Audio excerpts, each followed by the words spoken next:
Hello guys, जय श्री कृष्ण। मैं हूं आपकी एजुकेटर माया खिची और मैं लेके आई हूं आपके लिए BSc first year cell biology का एक बहुत ही इंपॉर्टेंट टॉपिक। वो है अपना वैक्यूल्स। वैक्यूल्स को हिंदी में रिक्तिका के नाम से जाना जाता है। ये जो वैक्यूल्स है, अगर हम इनकी उत्पत्ति के बारे में बात करें या फिर इनके ओरिजिन के बारे में बात करें तो इनकी ओरिजिन कैसे होती है। ये जो कोशिका होती है, कोशिका के अंदर सबसे बाहर की तरफ तो पाया जाता है प्लाज्मा मेम्ब्रेन, और प्लाज्मा मेम्ब्रेन के अंदर बहुत सारा कोशिका रस भरा रहता है, कोशिका द्रव्य भरा रहता है, एक लिक्विड फॉर्म भरी रहती है। धीरे धीरे क्या होता है, ये जो सेल होती है इसके आकार में क्या होती है, वृद्धि होती है और बहुत सारा खाली स्थान भरा रह जाता है। इन्हीं खाली स्थान बच जाता है, इसी खाली स्थान को हम क्या बोलते हैं, वैक्यूल्स बोलते हैं। इसी खाली स्थान को क्या कहा जा सकता है, वैक्यूल्स कहा जाता है। अगर मैं बात करूं कि जो वैक्यूल्स है इसकी डिस्कवरी कैसे हुई थी, तो सबसे पहले एंटन वोन ल्यूवेनहॉक नामक वैज्ञानिक आए थे। इन्होंने 1676 में 1676 में सूक्ष्म जीवों के अंदर, माइक्रो ऑर्गेनिजम्स के अंदर ऐसी संरचनाओं को देखा, पर इनको कोई विशेष नाम नहीं दिया। खालिस्तान को देखा पर उसको कोई विशेष नाम नहीं दिया, कोई नाम भी नहीं दिया कि ये क्या है। उसके बाद इनके बाद में 1776 के अंदर एक और साइंटिस्ट आए, स्पेलेंजनी। ये जो स्पेलेंजनी थे, इन्होंने एक्चुअल में व्हीकल की खोज की है। डिस्कवरी का अगर श्रेय भी दिया जाता है तो स्पेलेंजनी को ही दिया जाता है।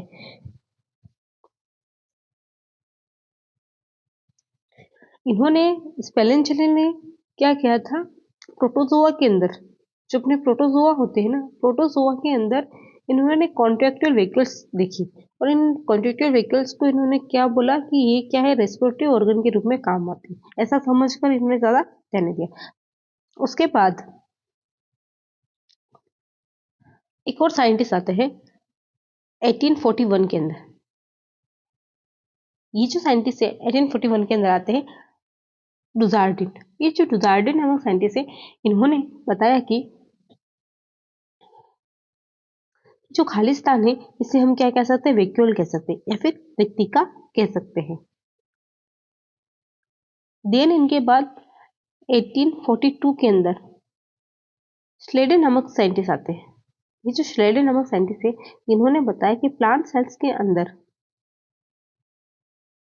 इस प्रकार के खालिस्तान पाए जाते हैं और इनके अंदर लिक्विड भरा होता है।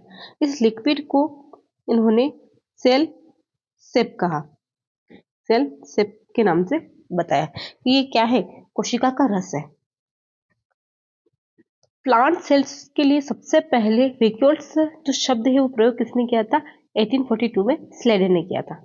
स्लेडन ने प्लांट सेल की खोज भी की है। डिस्कवरी ऑफ प्लांट सेल्स की पूछा जाए तो वो भी किसने की है, स्लेडन नामक वैज्ञानिक ने की है। और प्लांट सेल्स के लिए सेल थ्योरी भी स्लेडन ने ही दी है। फिर बात करते हैं कि 1845 के अंदर डी ब्रिज नामक वैज्ञानिक आए थे और ये जो साइंटिस्ट थे, इन्होंने वैक्यूल्स के मेम्ब्रेन जो होती है उसको टोनोप्लास्ट कहा, टोनोप्लास्ट कहा, टोनोप्लास्ट कहा। वैक्यूल की मेम्ब्रेन को सर्वप्रथम टोनोप्लास्ट कहने वाले कौन थे, डी ब्रिज साइंटिस्ट थे। और सेल सेप जो शब्द किसने गढ़ा है, तो ऐसा पूछा जाए तो हम बता देंगे कि वो कौन थे, स्लेडन थे। उन्होंने प्लांट सेल्स में व्हीकल की खोज भी की, डिस्कवरी भी की और उसमें नाम भी दिया। अगर हम बात करें कि जो व्हीकल्स होती हैं वो प्लांट और एनिमल सेल्स के अंदर अलग अलग टाइप से देखने को मिलती है। प्लांट सेल्स के अंदर बड़ी बड़ी व्हीकल्स होती है और एनिमल सेल्स में छोटी होती है। चलिए अब इसको नोट्स में पढ़ लेते हैं।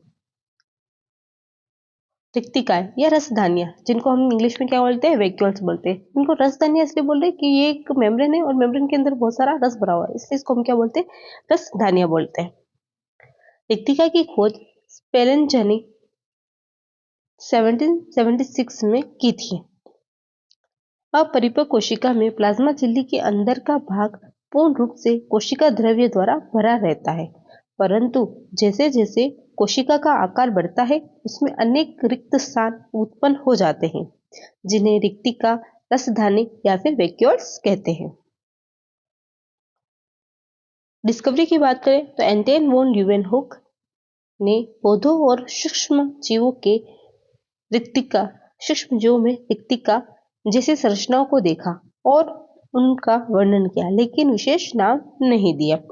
स्पेलेंजानी ने 1776 में प्रोटोजोआ में संकुचनशील रिक्तिका कॉन्ट्रेक्चुअल वेक्यूल्स को देखा, जिन्हें उन्होंने श्वसन अंग समझा। अभी जो हमने समझा था वही चीज है कि एंटन वॉन ल्यूवेनहुक ने माइक्रो ऑर्गेनिजम्स के अंदर संरचनाओं को देखा पर उनको कोई विशेष नाम नहीं दिया। प्लांट्स में भी देखा था उन्होंने। और फिर स्पेलेंजानी की बात करें तो उन्होंने 1776 के अंदर प्रोटोजोआ के अंदर कॉन्ट्रेक्चुअल वेक्यूल्स देखा और उसको क्या बोल लिया, श्वसन अंग समझ लिया। फिर बात करते हैं डुजार्डिन। डुजार्डिन 1841 के अंदर आए थे और इन्होंने इन आकृतियों को क्या बोल दिया, वेक्यूल या रिक्ति का नाम दे दिया, जिसका अर्थ क्या होता है, खालिस्तान होता है। तो डुजार्डिन नामक जो वैज्ञानिक है, इन्होंने सबसे पहले वेक्यूल नाम दिया है। अगर आपने से पूछा जाए कि वेक्यूल शब्द को किसने गढ़ा है, तो हम बता देंगे उसमें आंसर क्या आ जाएगा अपना, डुजार्डिन। और वेक्यूल्स जो होता है, रिक्तिका जो होती है, इसका इस शब्द का अर्थ क्या है, तो वो अर्थ क्या होगा, खालिस्तान। देन उसके बाद कौन आते हैं, स्लाइडन नामक साइंटिस्ट आते हैं।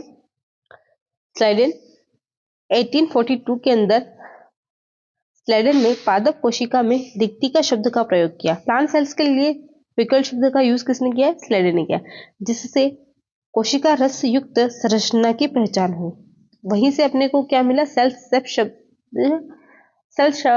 शेप शब्द भी मिला और ऐसी संरचना के बारे में पता चला।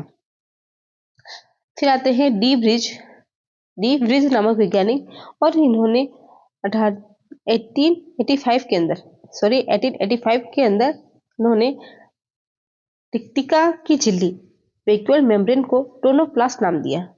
डी ब्रिज ने 1885 के अंदर टोनोप्लास्ट बोला था।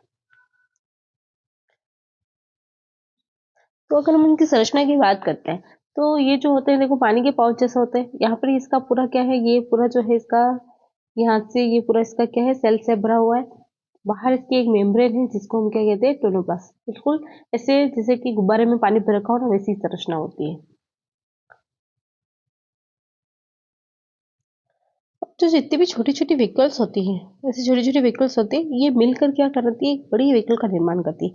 और ये जो बड़ी व्हीकल्स होती है वो सेल वॉल के नीचे लगी रहती है, कोशिका साइटोप्लाज्म की एक पतली परत के रूप में।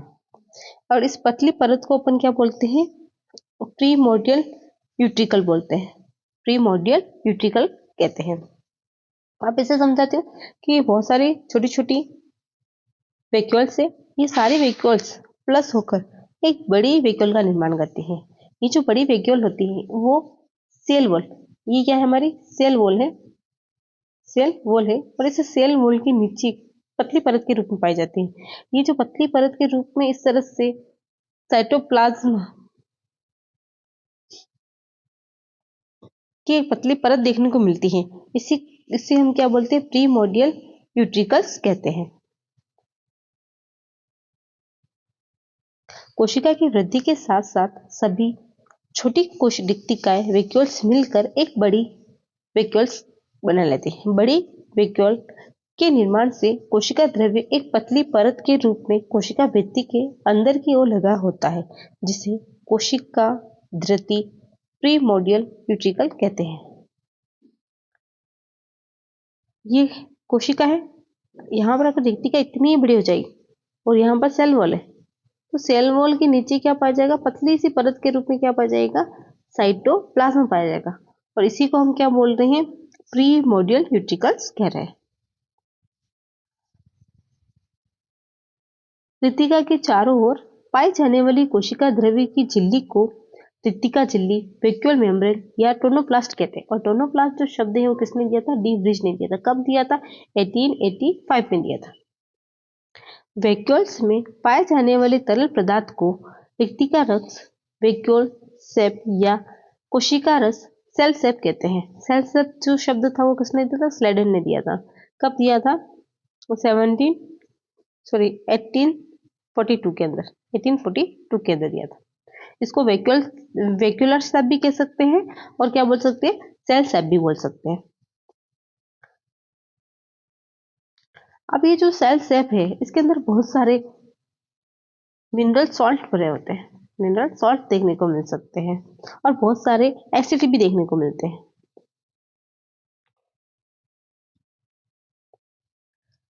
कौन कौन से होते हैं देख लेते हैं। इनमें जल, पानी तो भरा होता है, विभिन्न खनिज लवण जैसे क्लोराइड, नाइट्रेट, फॉस्फेट, सल्फेट आदि, कार्बोहाइड्रेट जैसे ग्लूकोज, सुक्रोज, इनके अंदर ग्लूकोज भी पाया जाता है, सुक्रोज भी पाया जाता है।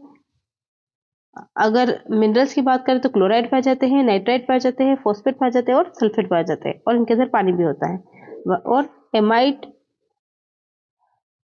अमीनो अम्ल, एंजाइम, एल्कोएड, टेनिन, कार्बनिक अम्ल जैसे टार्टरिक अम्ल, सिट्रिक अम्ल, ऑक्जेलिक अम्ल, एंथोसाइनिन, फ्लेविन, वर्णक आदि पाए जाते हैं।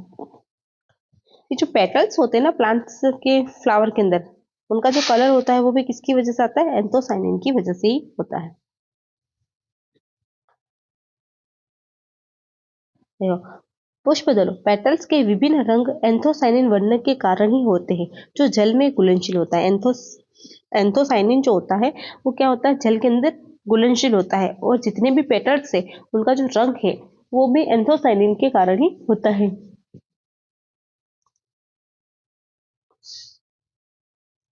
अब बात करें हैं कि जो वैक्यूल्स होती है उसका क्या फंक्शन है, तो एक तो ये काम क्या करती है, ऑस्मोटिक रिलेशन को बनाए रखती है और दूसरा काम क्या करती है, ये पानी को स्टोर करती है, ये H2O को स्टोर करती है और जो भी पोषक पदार्थ होते हैं उनको सेल सब के अंदर स्टोर करके रखती है। फिर और क्या काम कर सकती है कि अपने जो साइटोप्लाज्म है, इस साइटोप्लाज्म से अवशिष्ट पदार्थों को पृथक भी करती है, मतलब उसको सेपरेट कर देती है। साइटोप्लाज्म में जो अवशेष पदार्थ होते हैं उनको क्या करती है, सेपरेट रखने का काम करती है और इन अवशेष पदार्थों को बाहर निकालने की प्रक्रिया क्या कहलाती है, एक्सोसाइटोसिस कहलाती है। देखिए, रिक्तिका कोशिका के रासायनिक संबंधों, ऑस्मोटिक रिलेशनशिप को बनाए रखती है तथा जल व पोषक पदार्थों के संग्रह, स्टोर का कार्य करती है। यह कोशिका द्रव्य से अपशिष्ट पदार्थों को पृथक करती है। अब हम बात करते हैं कि प्लांट सेल्स के अंदर किस तरह की वेहिकल्स देखने को मिलती है। ये देखो, प्लांट सेल्स में वेहिकल जो होती है ना वो बहुत बड़ी बड़ी होती है, जिस वजह से क्या होता है, इनका जो न्यूक्लियस होता है वो परिधि की ओर चला जाता है। यहाँ पर आपको अच्छे से दिखाई दे रहा होगा, ये देखो, ये है वेहिकल्स, बिल्कुल ऐसा लग रहा है जैसे पानी का गुब्बारा भरा हो, पर ये केवल पानी नहीं है, इसमें पानी के साथ साथ क्या है, कुछ कार्बोहाइड्रेट भी है, कुछ एमाइड्स भी है, कुछ मिनरल साल्ट्स भी है, बहुत सारी चीजें इसमें देखने को मिलती है। वही अगर अपन एनिमल सेल्स की बात करें तो यहाँ पर देखो, जो न्यूक्लियस है वो कहाँ है, सेंटर के अंदर है और वेहिकल जो है वो बहुत छोटी छोटी है।